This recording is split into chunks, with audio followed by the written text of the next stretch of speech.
ചാച്ചോ, നമ്മുടെ പള്ളിയുടെ പെരുന്നാൾ വരുമല്ലേ? പെരുന്നാൾ വരും, അതിനെന്നാ? എനിക്കൊരു ചുരിദാർ എടുത്തേ.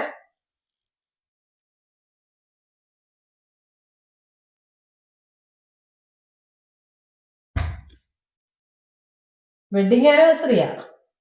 സ്വർണത്തിന് ഭയങ്കര വിലയാ. ചെറിയൊരു ഡയമണ്ട് മേടിച്ചെന്നാ. ഓ, എന്നാ ചോദിച്ചാലും പേഴ്സ് കിളിക്ക് കാണിക്കുക. കല്യാണത്തിന് മുമ്പേ ഒന്ന് കിളിക്ക് കാണിച്ചിരുന്നെങ്കിൽ എനിക്ക് ഈ അവസ്ഥ ഉണ്ടാകത്തില്ലായിരുന്നു. കല്യാണത്തിന് മുന്നേ ഞാൻ നിനക്ക് പലവട്ടം വാണിംഗ് തന്നല്ലേ? എന്നത് എനിക്ക് നീ മാത്രമേ ഉള്ളൂ, എനിക്ക് നീ മാത്രമേ ഉള്ളൂ, ഞാൻ പലവട്ടം വാണിംഗ് തന്നല്ലേ? എനിക്ക് വേറെ ഈ ഉദ്ദേശത്തിലായിരുന്നല്ലേ അത് പറഞ്ഞത്? എനിക്ക് വേറെ ഒന്നുമില്ല, എനിക്ക് നീ മാത്രമേ ഉള്ളൂ, നീ മാത്രമേ ഉള്ളൂ, ഞാൻ പലവട്ടം വാണിംഗ്. അന്ന് നീ ഇത് ശ്രദ്ധിക്കുമായിരുന്നെങ്കിൽ നിനക്ക് ഇന്നത്തെ ഈ അവസ്ഥ വരത്തില്ലായിരുന്നു. സത്യം. അന്ന് ശ്രദ്ധിച്ചാൽ മതിയായിരുന്നു.